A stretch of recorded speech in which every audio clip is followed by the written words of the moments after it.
उतार दिया उनको, सनातन पांडे को उस वाली सीट पे। सनातन पांडे को मजबूत आ दिया तो उनका तो उनसे बदसूखी कर रहे थे। मैंने कहा सुनो, सपा से अगर सनातन पांडे आ गया तो फाइट होगी, ये तो लिख के रखें।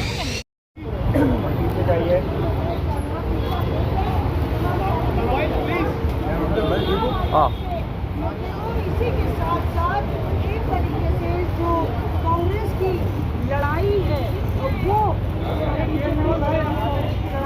वो कहीं ना कहीं चुनाव आयोग की चौखट पर चलाई। ये डेलीगेशन अभी चुनाव आयोग से आया है बाहर। हम धन्यवाद करते हैं चुनाव आयोग का कि उन्होंने बहुत अल्प समय में हमें जल्दी से जल्दी मीटिंग और कंप्लेंट अपनी दोहराने और बताने के लिए व्यापक रूप से समय दिया। हम आशा और विश्वास करते हैं कि ठोस कदम जल्द से जल्द उठाए जाएंगे। मैं संक्षेप में आपको बता दूं, 17 कंप्लेंट्स हैं हमारी चार्ट में, 17। मैं सिर्फ 3 या 4 के बिंदु बताऊंगा आपको समय बचाने के लिए। सभी बहुत गंभीर हैं और सभी हमारे मूल सिद्धांत जो इस स्वतंत्र भारत के हैं उनका उल्लंघन करते हैं, उन पर आघात लगाती है। इसलिए ये आवश्यक है कि जिसको हमने संवैधानिक रूप से एक पुलिसमैन बनाया है, संरक्षक बनाया है इस पर्टिकुलर क्षेत्र का, अधिकार क्षेत्र का, वो तुरंत ठोस, सही और स्पष्ट एक्शन ले, क्योंकि ये हमारे संविधान के सभी आत्मा के जितने भी प्रावधान हैं उनके बारे में है। सबसे पहले है हमारी कंप्लेंट नंबर 17।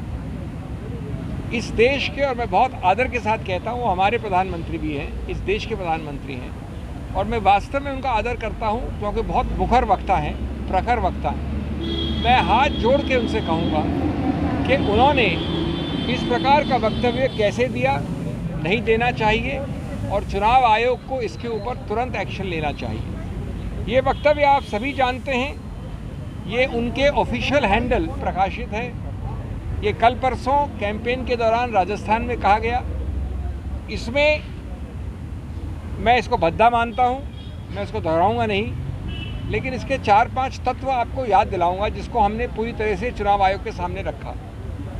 इसमें एक समुदाय एक धर्म का स्पष्ट नाम के साथ विवरण है, स्पष्ट नाम के साथ।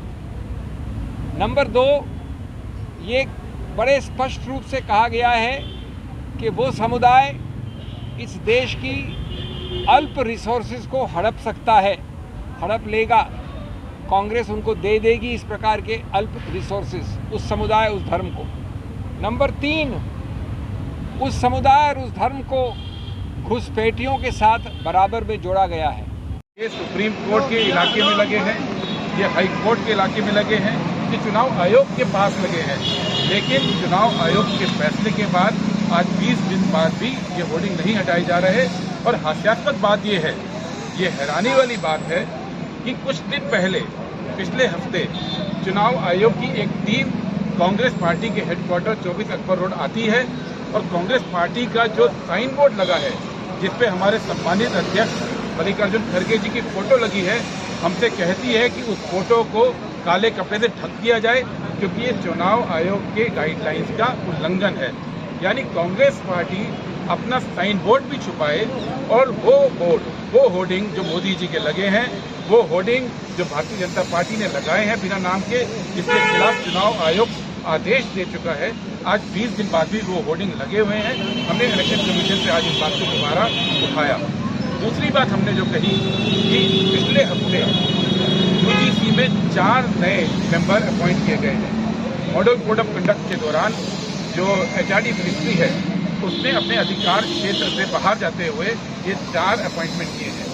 आपको याद होगा पिछले हफ्ते भी हमने एक और मुद्दा उठाया था जिसमें सूचना प्रसारण मंत्रालय चुनाव आयोग के गाइडलाइंस के अगेंस्ट जाकर मॉडल कोड ऑफ कंडक्ट के दौरान बहुत सारी यूट्यूब चैनल्स, बहुत सारे प्लेटफॉर्म, सोशल मीडिया प्लेटफॉर्म और बहुत सारे लोगों के वक्तव्यों को हटाने का ट्विटर से और फेसबुक और मेटा से हटाने की बात कर रही है। ये अधिकार हमने कहा था कि आईएनपी मिनिस्ट्री को चुनाव के दौरान नहीं हो सकता। चुनाव आयोग ने हमसे कहा था कि चुनाव आयोग की ये राय है कि सेक्शन 69 और सेक्शन 79 आईटी एक्ट का है, उसका उपयोग चुनाव के दौरान नहीं करना चाहिए। लेकिन चुनाव आयोग ने अभी तक सूचना प्रसारण मंत्रालय को रोकने का कोई आदेश नहीं दिया। और पिछले हफ्ते आप जानते हैं वो चैनल्स जिन्होंने ईवीएम की बात की, वो चैनल जिन्होंने इलेक्टोरल बॉन्ड की बात की, उन चैनल को मोनेटाइज करने से रोका गया है। वो जो ऐड उनको मिलता है लोगों से, उन ऐड को दबाने की कोशिश की गई है। हम इलेक्शन कमीशन से एक बार फिर अपील कर रहे हैं कि जैसे पूरे देश के अंदर कोई कानून व्यवस्था की एजेंसी, कोई मंत्रालय, कोई अधिकारी अपने आप फैसले नहीं ले सकता, उसको चुनाव आयोग की अनुमति लेनी होती है। वही चीज़ MHRD मिनिस्ट्री और सूचना प्रसारण मंत्रालय के बारे में भी लागू करना चाहिए। फ्रीडम ऑफ स्पीच को बरकरार रखना चाहिए और ये इंश्योर करना चाहिए चुनाव आयोग को कि कोई भी सरकारी मंत्रालय इस दौरान कोई आदेश न दे पाए।